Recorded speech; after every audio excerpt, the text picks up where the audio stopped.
Britain is in chaos. On one side, anti-mass migration protesters are wreaking havoc.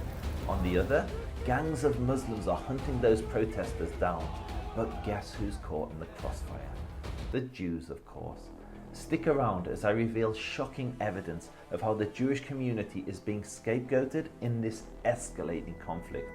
A third child has died in the stabbing attack in the British seaside town of Southport.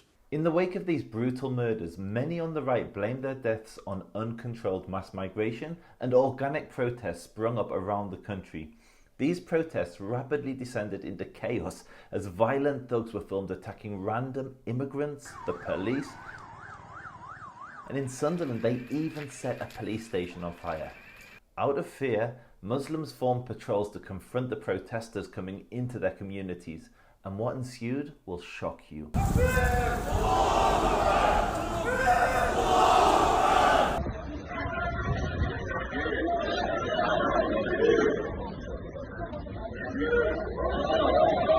Yep, you heard that right. They're not chanting slogans against the protests, they're calling for a genocide of the world's only Jewish state.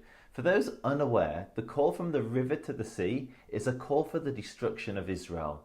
Don't worry, it'll make sense in a minute why they're screaming random anti-Semitic chants.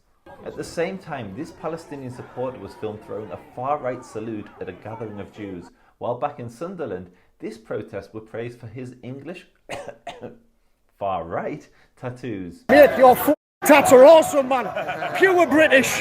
Yes, mate. The English tattoo in question is a swastika. Someone should tell both of these lads who their grandparents fought against in World War II.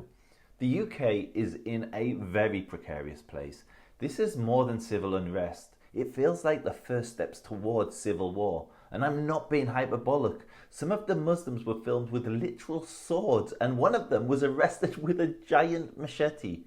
And just in case there's any confusion, protesting for immigration reform or against two-tier policing is reasonable. But targeting random Muslims or looting or attacking the police is not. Similarly, protecting your community from violent thugs is reasonable, but turning up with a bleeding machete is not. Now we're definitely going to lose followers for this video, but we'll continue to call out anti-Semitism wherever it comes from, whichever communities. So make sure that you follow us and subscribe if you're not already to help make up the difference. And if you'd like to help us make more videos like this, you can support us on Patreon. But back to the riots and a surprising, well, not so surprising plot twist, and that is that both sides began to blame the Jews for the chaos. Disgraced British professor David Miller was one of the first, tweeting, "The riots have been instigated by the Zionist asset Tommy Robinson."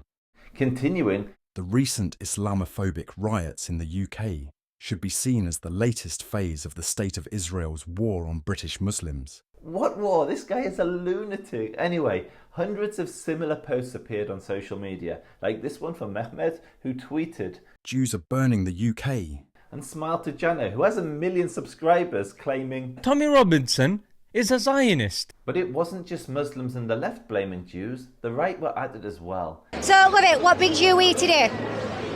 I'm glad the English people came out. See them immigrants come out in Leeds and that, just for one child. That's how the English people should come out. And the paedophile government that runs here and that, they're not for English people, they're run by the Israeli lobby. Does the media stick up for the people in England? No, it doesn't. There's a lot of people that are against mainstream media. Zionist media, get them all out. This is surreal. He's a Muslim immigrant protesting against the Muslim community by calling for England to kick out the Jews? What?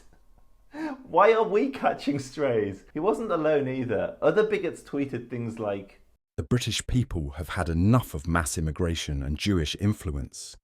While others suggested that Tommy was doing it to distract from Israel, a trope that was common on both sides. Now, a week ago, we weren't acted out on them. And then Tommy Robinson came out, and suddenly we're acting on them. So, if you want to know what's going on, it's because